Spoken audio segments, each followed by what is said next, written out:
Bismillahirrahmanirrahim. Alhamdulillah wassalatu wassalamu ala Rasulillah. Asyhadu an la ilaha illallah wahdahu la syarikalah wa asyhadu anna Muhammadan abduhu wa rasuluhu la nabiyya wa la rasula ba'da. Yaqulullahu tabaraka wa ta'ala fil Qur'anil Karim. A'udzu billahi minasyaitonir rajim. Ya ayyuhalladzina amanu taqullaha haqqa tuqatih wa la tamutunna illa wa antum muslimun. Syukur alhamdulillah. Saudaraku seiman, ibu-ibu, hamba Allah yang cinta pada kebaikan dan kebenaran yang selalu mengharapkan keridhaan Allah. Alhamdulillah kembali Allah pertemukan kita dalam majelis yang mulia ini, majelis ilmu untuk mengkaji, mempelajari, memahami ayat Allah Subhanahu wa taala, Al-Qur'an dan Sunnah Rasul. Doa pinta kita semoga hati, iman, ibadah, akhlak dan ilmu yang Allah berikan kepada kita hendaknya menjadikan kita bisa lebih baik daripada hari-hari sebelumnya. Bisa memberikan manfaat yang banyak untuk diri, keluarga, teman, sahabat, saudara, andai tolan, sanak famili, keluarga, tetangga, dan orang lain. Dan insya Allah dengan semangat fastabiqul khairat, berlomba-lomba di banyak kebaikan dan dengan istiqomah, insya Allah akhir kehidupan kita jika mati adalah mati dalam keadaan husnul khatimah. Amin ya rabbal alamin. Baik, Allahumma shalli ala Muhammad, Allahumma shalli ala Muhammad. Salawat dan salam semoga Allah selalu curahkan, limpahkan pada Nabi kita Muhammad Sallallahu Alaihi Wasallam yang telah menyampaikan, mengajarkan risalah Islam dengan sempurna rahmatan lil alamin. Baik, hari ini kita akan kaji yaitu 7 amalan, 7 ya, bukan amalan ya, 7 perbuatan yang dapat merusak hati. Tapi sebelumnya coba diperhatikan terlebih dahulu surat As-Syu'ara. Surat Asy-Syu'ara itu Quran saya surat yang ke 26 ayat 88-89. Surat 26 Asy-Syu'ara ayat 88-89. A'udzu billahi minasyaitonir rajim. Yauma la yanfa'u malu wala banun illa man atallaha biqalbin salim. Pada hari di akhirat nanti tidak ada yang dapat menyelamatkan seseorang, nggak bermanfaat apapun yang dibawa. Yang menyelamatkan bukan harta kekayaan yang melimpah ruah, kecuali harta kekayaannya diinfakkan, disedekahkan, digunakan untuk ibadah di jalan Allah. Yang menyelamatkan juga bukan anak-anak yang dia banggakan, kecuali anaknya baik solih dan solihah. Baik, nah tetapi siapa yang akan selamat itu siapa saja yang dia datang menghadap Allah biqalbin salim, dengan hati yang bersih. Qalbun salim, hati yang sehat, bersih dan selamat. Sehat, bersih dan selamat dari kesyirikan, kemunafikan, kekufuran, dan dari segala keburukan, maksiat dan dosa. Itulah makna qalbun salim, hati yang sehat, bersih dan selamat. Termasuk tadi terhindar dari kesyirikan, kemunafikan dan kekafiran. Baik. Tetapi pada kesempatan ini kita akan kaji adalah yaitu tentang yang menyebabkan rusaknya hati. Ya, boleh pakai angka 7 atau berapa nanti kita lihat saja. Yang pertama, yang paling merusak hati itu adalah al-kibr. Al-kibr artinya somse, sombong. Ya. Yang paling merusak hati adalah sombong. Al-kibr.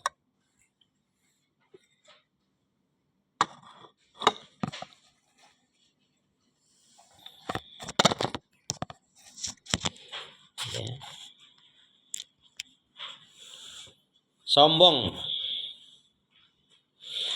Tentang sombong ini kalau Rasul mengatakan layatul jannah man kana fi qalbi misqal dzarratin min kibr. Ya akan masuk surga siapa yang di dalamnya hatinya punya sifat sombong meskipun hanya sebesar atom. Innallaha jamil yuhibbul jamal, al-kibru batarul haq wa ghamtun nas. Sesungguhnya Allah itu indah, suka pada keindahan.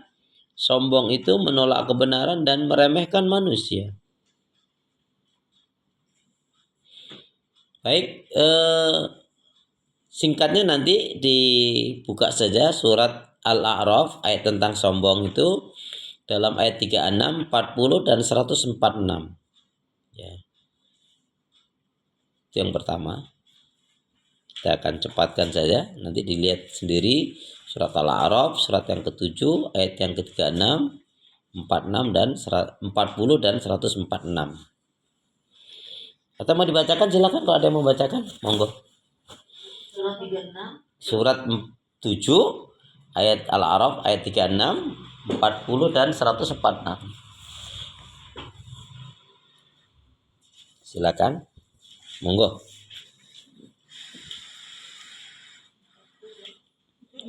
36, 40, 146.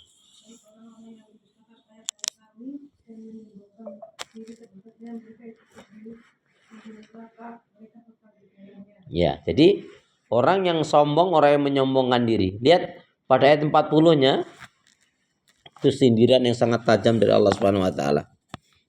Sesungguhnya orang-orang yang mendustakan ayat-ayat kami dan menyombongkan diri terhadapnya tidak akan dibukakan pintu berangkai bagi mereka, dan mereka tidak akan masuk surga sebelum unta masuk ke dalam lubang jarum. Ya.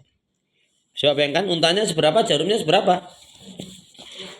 Ya, nggak mungkin. Artinya saking murkanya Allah, makanya apa? Orang yang sombong ini betul-betul hina di hadapan Allah. Padahal kalau dipikir-pikir orang yang sombong itu kan nggak ada manfaatnya. Korun sombong dengan kekayaannya, padahal dulu dia miskin. Hancur. Fir'aun, Namrud, semua yang sombong-sombong pada akhirnya hancur kok. Baik. Innallaha jamil yuhibbul jamal al-kibru wa taral haq wa ghamdun nas.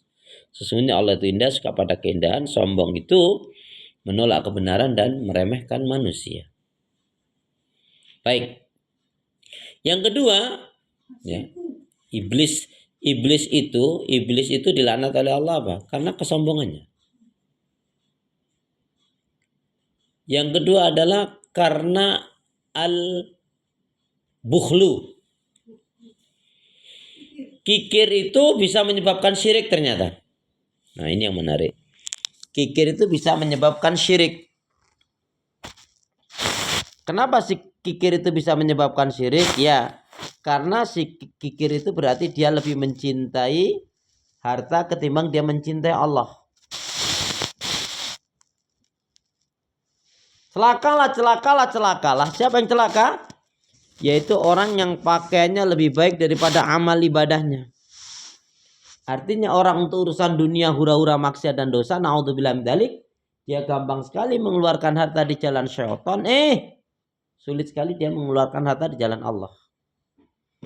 Ancaman Allah kepada orang yang kikir itu ngeri loh. Contohnya bisa dilihat, dibacakan dalam surat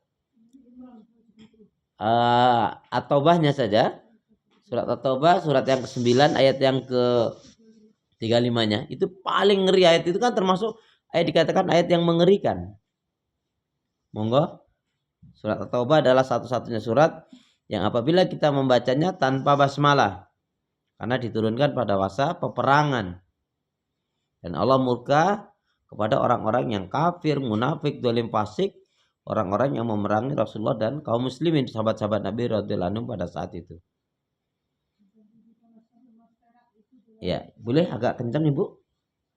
Pada hari dipanaskan emas perak itu dalam neraka jahanam, dijaga dengannya dan mereka sambung dan tunggu mereka. Lalu dikatakan kepada mereka, inilah harta belianmu yang kamu simpan di diri, maka rasakanlah sekarang akibat dari apa yang kamu simpan. Rasakanlah. Ya, rasakanlah. Tadi celakalah. Siapa yang celaka? Yaitu orang yang pakaiannya lebih baik daripada amal ibadah. Orang yang kikir itu kan dicabut keberkahan hidup dan ketenangan hidupnya oleh Allah. Maka rusaknya hati ketika orang sudah kikir tadi kan, kikir itu bisa menyebabkan kesyirikan. Kenapa alasannya? Satu, dia lebih mencintai harta ketimbang mencintai Allah. Dua, merampas haknya Allah. Amanat titipan yang mestinya diberikan untuk fakir miskin kaum duafa, ya, tetapi dia tidak berikan. Nah, itulah yang menyebabkan Allah murka kepada orang yang kikir tersebut. Baik, yang ketiga adalah al-kadzibu. Hati seseorang itu akan rusak manakala dia berdusta. Dan selamanya sama seperti halnya kikir, selamanya seperti hal orang yang sombong, kecuali dia mau tobat dan nasuha. Orang yang dusta itu adalah, ya, hidupnya nggak akan pernah diberi keberkahan oleh Allah, ketenangan hidupnya dicabut. Ya. Nah, ini yang kita takutkan, jangan-jangan kita ini pernah ngebohongin orang, terus orang yang kita bohong itu marah, dia berdoa yang jelek, dan di saat dia doa yang jelek itu dikabulkan oleh Allah. Wah, itu ngeri banget itu. Ya, jangan sampai deh. Sekarang ini banyak kebohongan-kebohongan, banyak kepalsuan-kepalsuan. Jadi yang palsu itu bukan hanya alamat saja, ya. Banyak yang nasab juga katanya palsu, banyak yang alamat juga palsu, banyak orang yang ya nampaknya pura-pura baik, ya. Waduh, punya teman, punya tetangga, punya saudara, ya. Kalau ngutang, waduh, mau ngutang baik-baikin. Begitu sudah diutangin, bayarnya susahnya ampun. Ya. Ada kan kayak gitu? Nah, ini masalah nih. Yang kita khawatirkan, orang yang kita utang itu terus dia marah, dia doa jelek, itu doanya dikabulkan loh, karena itu kita kan termasuk orang yang dizalimi. Ya, baik. Wong kita yang ngutangin aja nggak bisa tidur, malah yang punya utang malah bisa. Galakan yang ngutang loh, Bu. Aduh, Masya Allah. Ya, kalau bicara utang ini ngeri deh. Makanya Nabi sampai nggak akan mencolatkan orang yang mati dalam keadaan hutang sampai ya ada yang menanggung hutangnya itu. Baik, jadi qala Rasulullah sallallahu alaihi wasallam, iyyakum wal kadiba fa innal kadiba mujanibun lil iman. Jauhilah oleh kalian akan berbuat dusta, karena sungguhnya dusta itu akan menjauhkan dari keimanan. Jadi intinya setelah hari ini jangan ada dusta. Dalam surat Al-Mursalat, surat Al-Mursalat itu 177 ya. Itu ada kata-kata dusta itu sampai 10 kali diulang-ulang oleh Allah. Ya. Diulang-ulang oleh Allah sampai 70 kali. Ya, sampai 70. Ya. Saya iklan dulu sebentar, Bu, ya. Ya. Assalamualaikum, J. Gimana? Bu, gimana, Bu?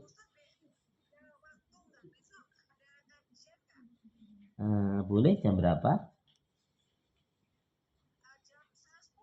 Siap, insya Allah. Insya Allah.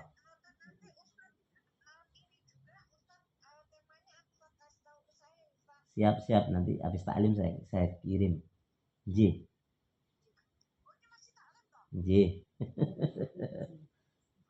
Insya Allah. Bu, Assalamualaikum warahmatullahi wabarakatuh.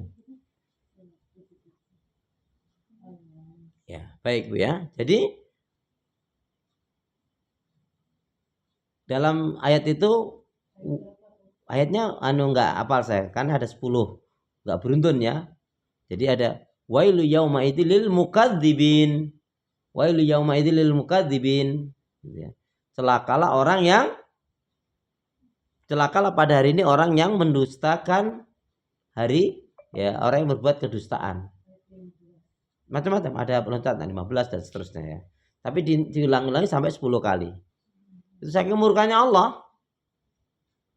Ya, makanya jauhilah oleh kalian akan berbuat dusta, karena sesungguhnya dusta itu akan menjauhkan dari keimanan. Ya. Baik. Itu yang ketiga, number 3. Yang keempat, nanti setelah ini kita akan diskusi. Yang keempat, apa yang menyebabkan rusaknya hati? Ya, setelah sombong, kikir, ya, kemudian dusta, ya. Maka yang keempat adalah, yaitu yang merusak hati adalah al-hasadu. Hasad, iri, dengki, dendam. Ya. Hasad, iri, dengki, dendam.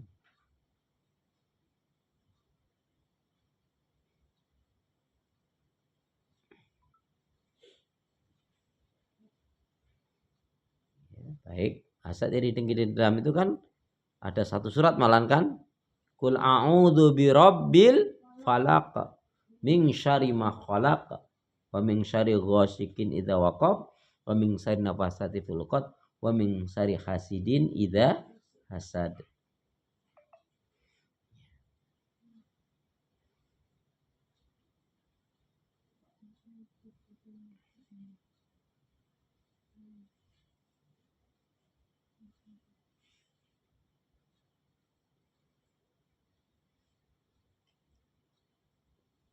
Baik, Bu, hasad itu dalam penjelasan Nabi itu apa? Hasad, iri, dengki, dendam itu seperti halnya api membakar kayu. Nah, hasad, iri, dengki, dendam itu adalah keburukan yang membakar semua kebaikan. Keburukan yang membakar al-hasadu, hasad, iri, dengki, dendam itu seperti halnya, yaitu kalau diibaratkan api dia membakar kayu, kalau diibaratkan itu keburukan racun, dia merusak apa? Racun merusak apa? Ya merusak seluruhnya. Ya. Jadi keburukan merusak kebaikan, racun merusak ya seluruhnya. Kalau racun itu kan rusak hati, rusak mata, rusak semuanya rusak. Naudzubillah min dzalik. Makanya orang yang punya hasad, iri, dengki, dendam itu naudzubillah min dzalik. Kalau bahasa rumor saya, orang yang kotor hatinya, penyakit hatinya berpenyakit itu contohnya apa? Tetangga yang beli kipas angin, dia yang kepanasan.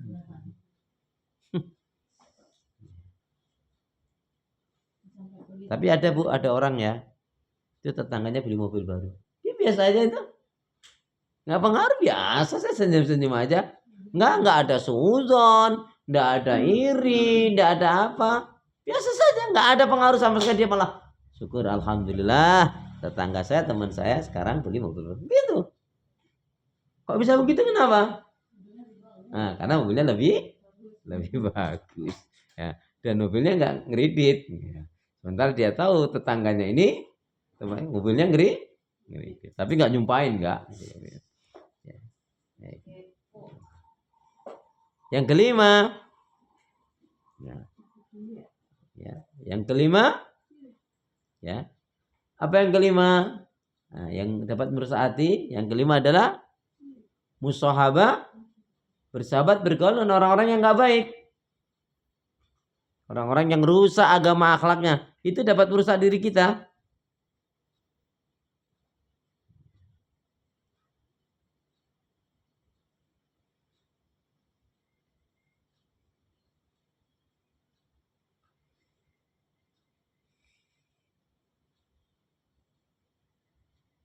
Ya.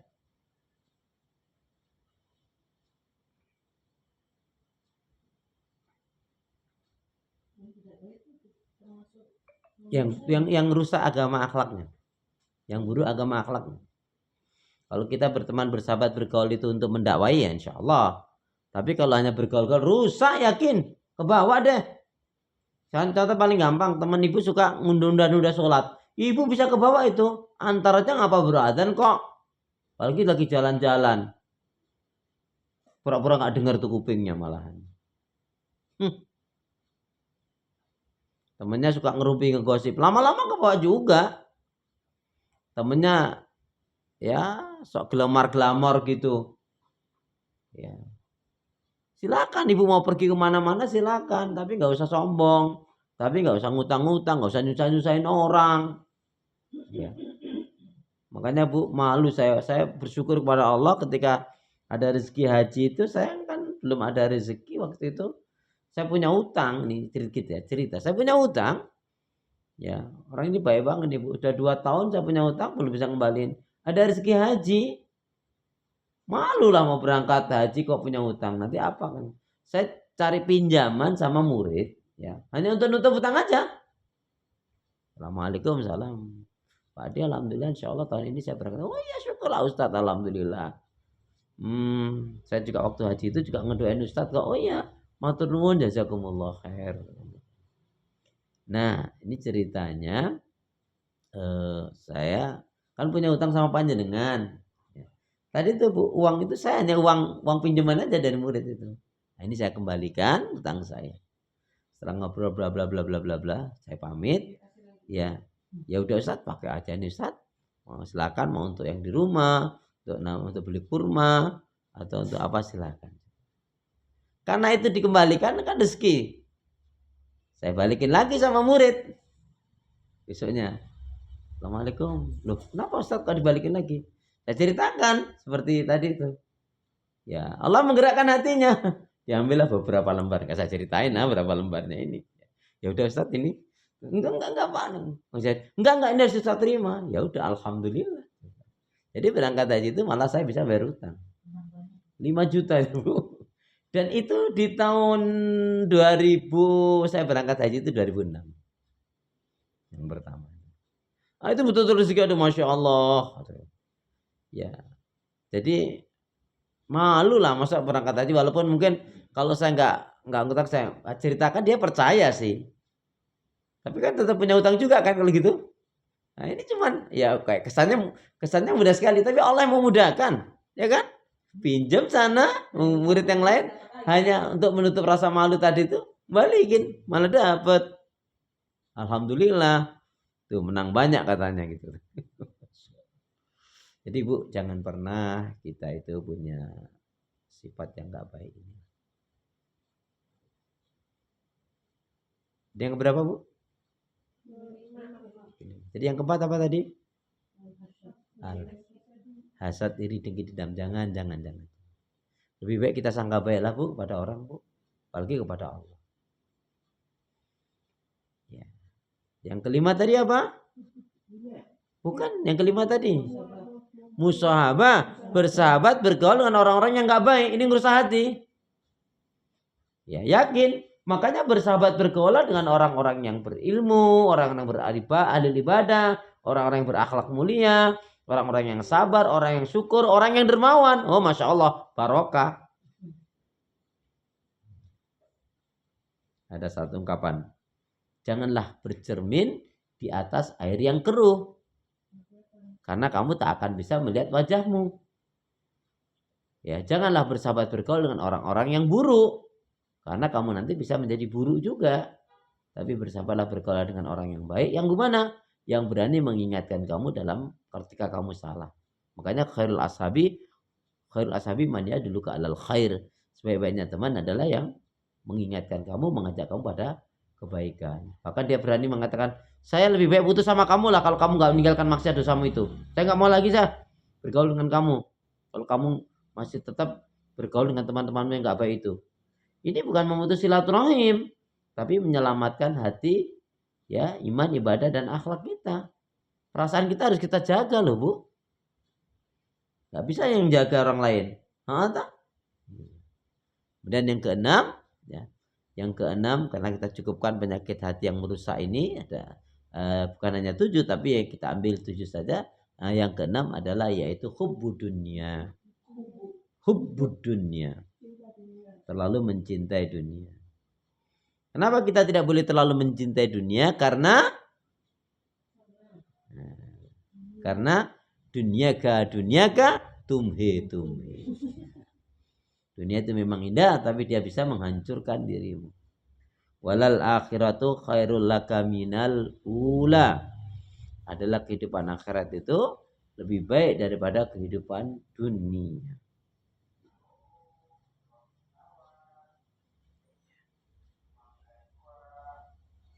Kan ayatnya jelas. Walal akhiratu khairul laka minal ula. Kemudian satu lagi yaitu ittiba'ul hawa.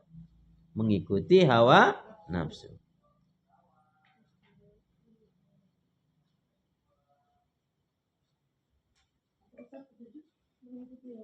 Ittiba'ul hawa.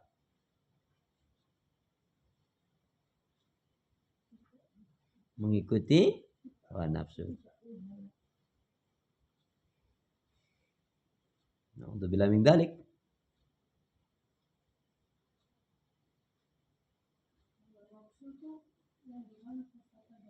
Kalau hawa nafsu itu kan pengertian hawa nafsu yang buruk ya. Kalau nafsu yang dirahmati oleh Allah seperti Nabi Yusuf mengatakan seperti dalam surat Yusuf itu kan wa ma ubari'u nafs inna nafsa la'amaratun bisu.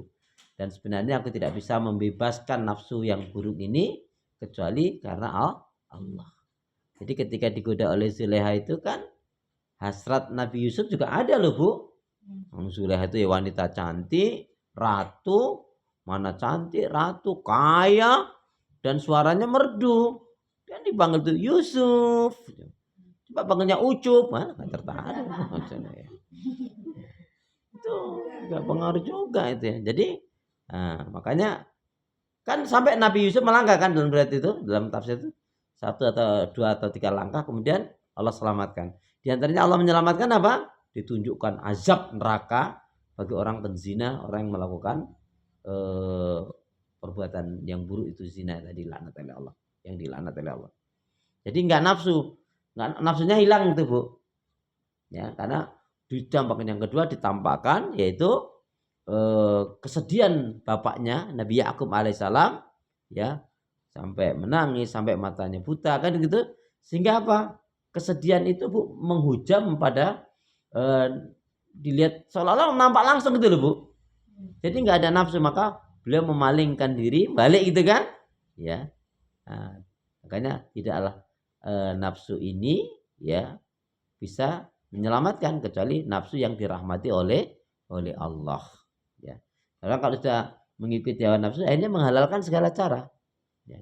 Kalau hubud dunia itu kan kaitannya dengan kecenderungan jah, istilahnya jah itu apa, gila hormat, gila pangkat, gila jabatan, macam-macam itu.